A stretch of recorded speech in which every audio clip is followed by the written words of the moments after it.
It's the Funky Friday Anatomy Quiz! And this week, it's picture quiz time. I have got 5 pictures I want to show you, and there are some questions to go with each one. Remember that you can, of course, pause the video at any time if you need to have a closer look at the picture, or indeed if you need to take a bit more time to have a think. So if you're ready, grab a pen and let's get to it! Question 1. What is the name of this bone? In this image, it has been photographed at a slightly unusual angle to best show the highlighted area in pink. So, can you name that area in pink and tell me which group of muscles attach here?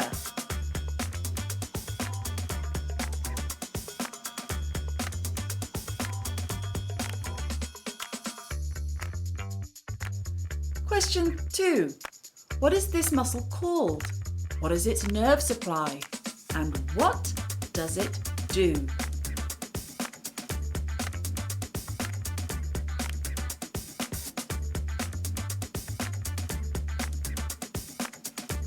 Question 3. What is this structure called? And where is it found? And finally, what is the blood supply?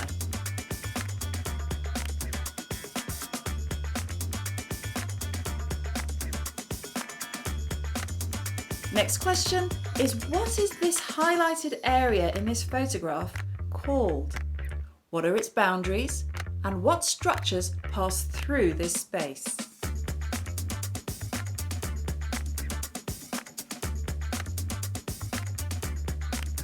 And the final question, well, we started with a bone, so I thought we'd finish with another bone.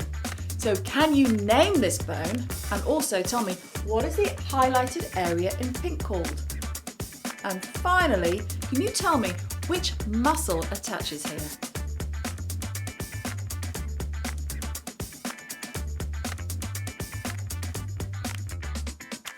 Time for the answers. Question 1. This photograph was in fact a photograph of the hip bone, the right hip bone to be precise.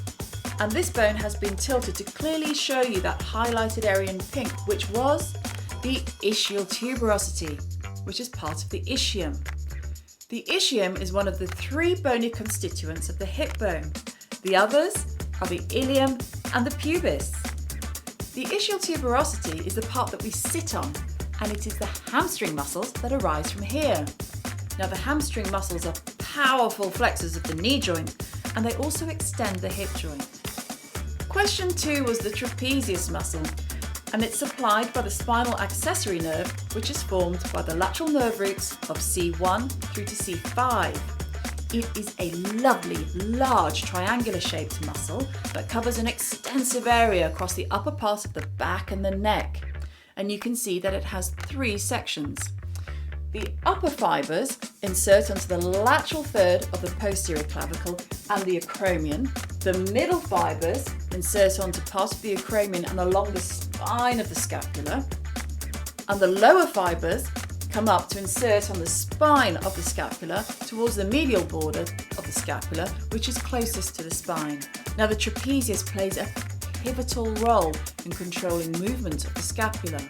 The upper fibres elevate the scapula, the middle fibres retract the scapula, and the lower fibres depress the scapula.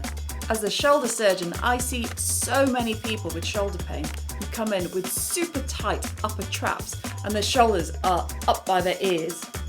I'm exaggerating, of course, but we do seem to carry an awful lot of tension in this area. And the solution will rebalance the traps by strengthening your lower traps and get better control of the scapula. And by doing this, the pain so often improves.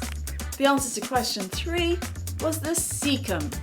Now, this is spelt with an A in England, but without an A in the US. Tomato, tomato. So the cecum is the most proximal part of the large intestine, and it can be found in the right iliac fossa of the abdomen.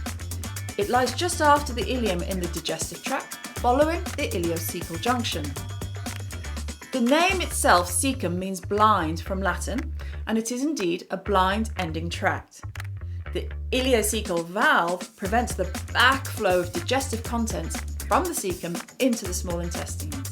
It is the iliocecal artery that supplies the cecum, and this is a direct branch of the superior mesenteric artery, which of course comes directly from the aorta. The area outlined in the back of the knee joint is the popliteal fossa.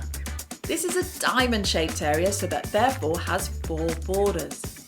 The upper medial border is formed by the semimembranosus and semitendinosus. The upper lateral border is the biceps femoris. These, of course, are the hamstring muscles that we talked about earlier. The medial lower border of the popliteal fossa is formed by the medial head of the gastrocnemius muscle. The lower border of the lateral aspect of the popliteal fossa is formed by the lateral head of the gastrocnemius muscle.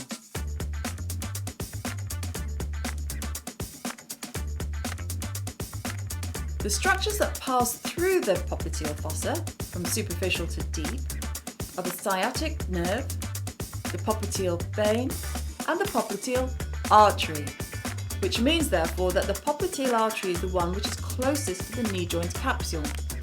Now this is something as an orthopaedic surgeon you have to be extremely careful of when you are performing the cuts to the bone whilst doing a knee replacement. And this is because the saw blade comes very close indeed to the capsule at the back of the knee joint. The final structure in today's quiz was the ulnar bone, and the area in pink was the olecranon process of the ulnar bone. It's the triceps muscle that attaches to this area, and of course this is the only muscle that's found in the posterior compartment of the arm. And what does it do? Well, it extends the elbow joint. So how did you do this week? If you liked our quiz, give us a thumbs up, hit subscribe, tell your friends, and remember, it's Friday! So stay funky, people!